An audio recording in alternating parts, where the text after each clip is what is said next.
मतलब क्या है? प्रो मतलब प्रिमिटिव। क्या है इसका मतलब? प्रो मतलब प्रिमिटिव और कैरियन का मतलब होता है कैरियन, और कैरियन का मतलब है nucleus. Prokaryotes are those organisms which doesn't have nuclear membrane और they don't have well defined nucleus, यानी कि उनके पास डिफाइंड न्यूक्लियस नहीं होता। डिफाइंड क्यों? जब तक न्यूक्लियर मेम्ब्रेन नहीं होगी दिखेगा ही नहीं न्यूक्लियस कहाँ पे, ठीक है। यानी कि उनका जो डीएनए क्रोमोसोम्स कैसे पड़े होते हैं? नंगे पुंगे। नंगे पुंगे क्यों? क्योंकि उनके आसपास के मेम्ब्रेन नहीं है, ठीक है। इसके बाद में आते तुम्हारे यूकैरियोट्स।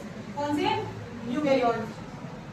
प्रोकैरियोट्स में ना मोस्ट ऑफ आते हैं तुम्हारे बैक्टीरिया, ठीक है।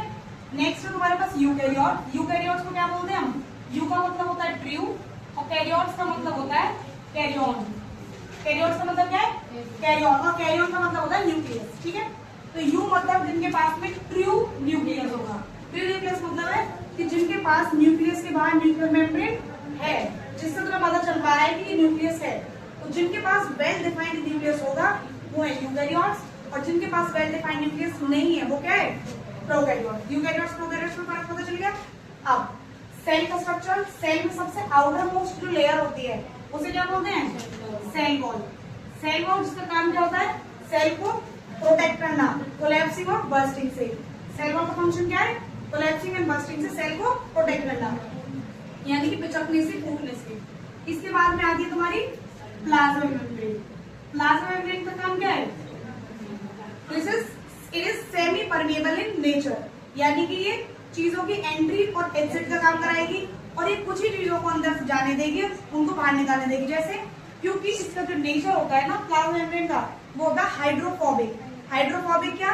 यानी कि ये पानी को बिल्कुल पसंद नहीं करती, ठीक है। तो जो नॉन पोलर चीजें होंगी ना, पानी क्या होता है? पोलर। पानी पोलर क्यों है? H2O, ऑक्सीजन पे कौन सा चार्ज है? नेगेटिव, और हाइड्रोजन पे पॉजिटिव। तो पॉजिटिव नेगेटिव दोनों चार्ज प्रेजेंट है तो इसे पोलर बोलते हैं, ठीक है। तो ये पोलर चीजों को अंदर नहीं जाने देती क्योंकि इसे तो पानी पसंद नहीं है, तो ये नॉन पोलर चीजों को ही जाने देती है अंदर। कहने का मतलब ये है, ठीक है। उसके बाद में आता है तुम्हारा साइटोप्लाज्म। प्लाज्मा मेम्ब्रेन के अंदर होता है साइटोप्लाज्म। साइटोप्लाज्म, साइटो और प्लाज्म। साइटो का मतलब क्या है? सेल के अंदर, और प्लाज्म लिक्विड, यानी कि कैसा नेचर का होता है? Semi fluid. कैसा नेचर है? सेमी फ्लूइड का मतलब क्या है? आधा लिक्विड। क्यों आधा लिक्विड बोल रहे हैं? क्योंकि इसके अंदर प्रेजेंट होती है छोटी छोटी ऑर्गेनेलीज। क्या प्रेजेंट होंगी? सेल ऑर्गेनेलीज प्रेजेंट होती है, उसकी वजह से गाढ़ा सा नेचर होता है इसका, ठीक है। इन ऑर्गेनेलीज का काम क्या है? प्रोटीन्स, लिपिड्स, ये सब बनता है ना हमारे सेल के अंदर, वो यही बनाती है, ठीक है। उसके बाद में नेक्स्ट है तुम्हारा न्यूक्लियर मेम्ब्रेन। न्यूक्लियर मेम्ब्रेन जो होता है ना, ये जो एक मेम्ब्रेन दिख रही है एक्चुअल में एक नहीं होती, ये दो मेम्ब्रेन होती है, ठीक है। न्यूक्लियस के बाहर न्यूक्लियस जो होता है ना हमारा, वो दो मेम्ब्रेन से कवर होता है, और इन दोनों मेम्ब्रेन को मिला के हम क्या बोलते हैं?